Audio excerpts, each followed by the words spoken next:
Hey everyone, today I want to talk about this book, Architecture, a Visual Story, a Visual History actually. I have searched for a long time for a good architecture history book that I could follow almost as an architecture design breakdown. I have the Global History of Architecture, that is a great book, as well as others that tend to focus too much on some of the aspects, some of the architectural elements, windows, columns, and so on, as well as a very straightforward timeline that jumps all around the world, letting us know what's happening. I love that approach as well, but I don't think it's as useful if we want to focus on learning aspects and using the perspective and growing on complexity and everything. And I think this is the best one I found. I've studied a lot of curriculums from courses, CGMA, the course from Tyler Edling and others, as well as Gabriel Yeganian and Maciej Kuchara at Learn Squared. And I think this is a great book to go through that and learn from it. It comes with a slipcase like this, but we're going to focus more on the contents over here. So as I said before, it breaks down into 6, 9, 12. 12 weeks that you could use as the structure of a course, or whatever, 12 months, whatever you want to do. And it grows on complexity, as we're going to see. So the initial aspects, ancient world, ancient Middle East and ancient Egypt, go into Americas, the Mayans, Aztec, Incas, classical world, Greek and Roman, and Byzantine starting to get more complex. Indian, very complex with a lot of ornaments and sculptures and everything. Oriental architecture, Islamic world, medieval Europe, Renaissance, Baroque and Rococo, and or Rococo, I don't know how to pronounce that. Classical revival, industrial world, and the modern world. So we have a brief introduction, and then we can start seeing the complexity growing.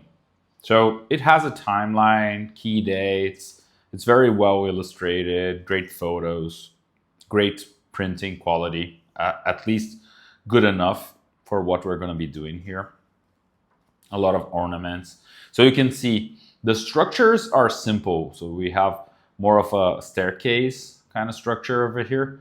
And then it gets complex in the amount of details. They are still simple details, not very complex sculptures, but it's very detailed in the amount of repetition that you see from all of those. And you can see all around, but the overall structure of the architecture is pretty simple, pretty straightforward here in the Middle East, but as well as in Egypt. You can see here the pylons, and they're very straightforward to draw as well if you want to practice perspective. The columns are going to get a little more tricky, but way simpler than Greek columns if you're still practicing early on and learning the construction aspects as well. Step pyramid of Zoser. It's a great example of what we're going to see next. That is the steps as well as inclined planes. If you're studying perspective, I highly recommend either How to Draw, that I've talked about here, as well as Perspective Made Easy. Those are all great books. And then we keep going deeper. Americas.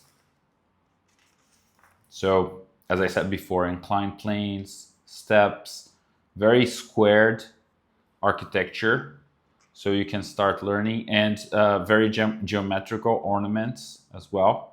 Some of them more organic, but you can start applying all of that, learning your rendering if you're using casting shadows from a book like frame perspective 2 or how to render. You can use a lot of this to really learn from it. If you've seen my video on how to render, there are lots of pencil sketches, and you can see some of them like look like this. You can start combining the learning from both of them. Here, another great example. And here, a little more complex in terms of organics.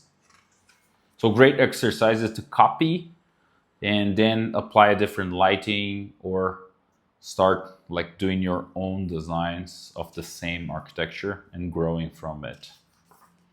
A lot of examples. I'll skip some of the pages and then we get to classical world. So Greek and Roman.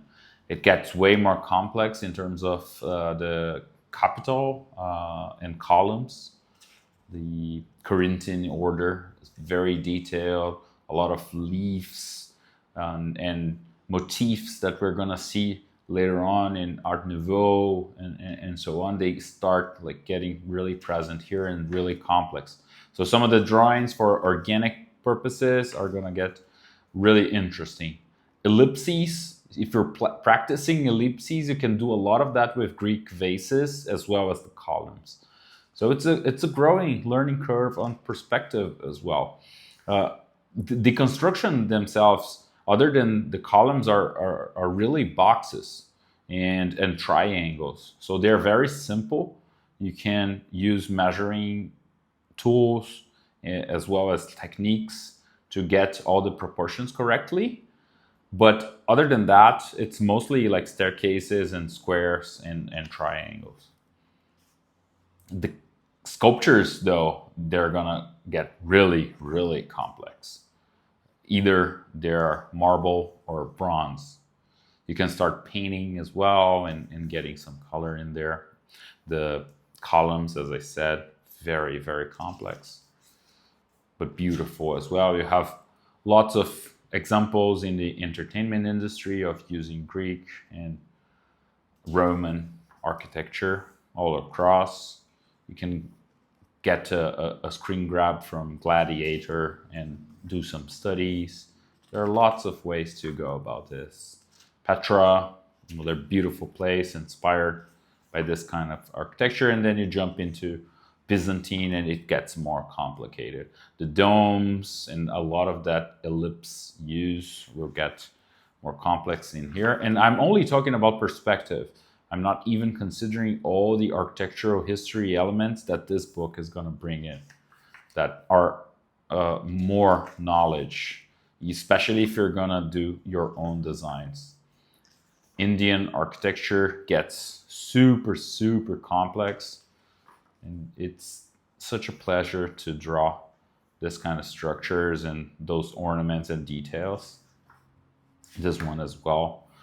A lot of the casting shadows that we said before, they get really beautiful in control of the values here. Drawing something like this, it's super nice. Great experience.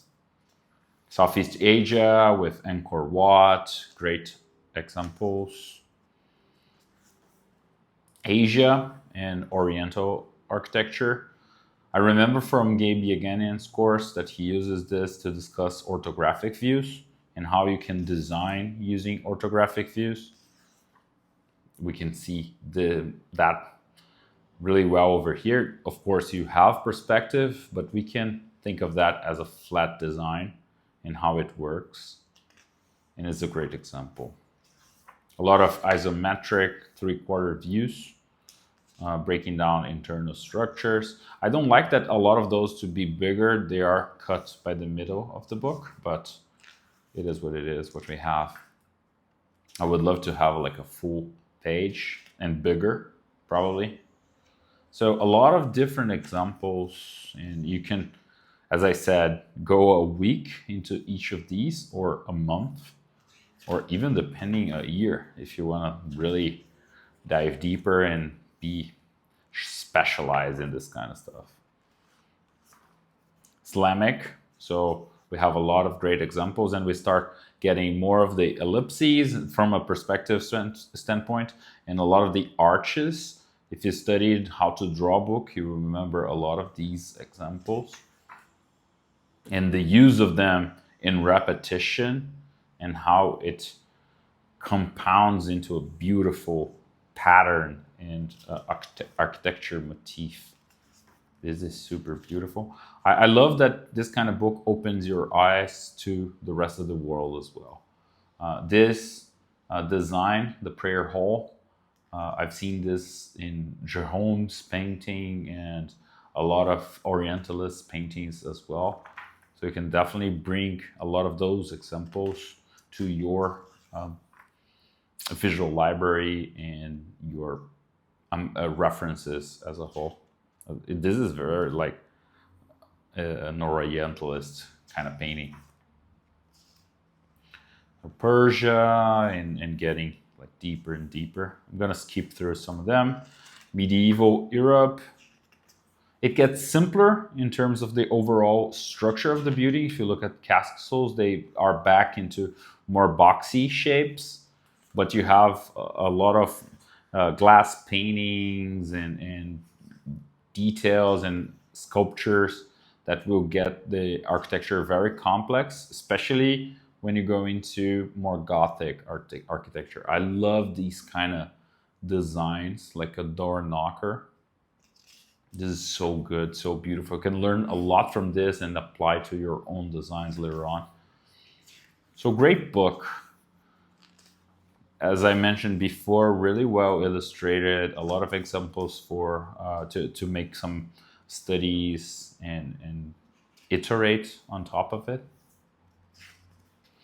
And we keep going. And now the Renaissance. Once again, getting more complex, a lot of statues. You have Michelangelo, you have Bernini. It's a whole new moment in life, in art and in life as well, and how we're focusing our art. So I'm gonna skip through some of these, but you get the point. We continue the Renaissance and then Baroque. You have a Bernini over here. It's more Baroque, actually, era in terms of timing.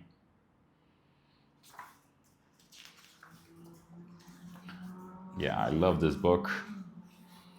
I'm putting together a study group of this book in Brazilian Portuguese. If that's something that you would love to see here in the channel in the future, let me know in the comments and I'll potentially get to it at some point. Neoclassicism and classical revival.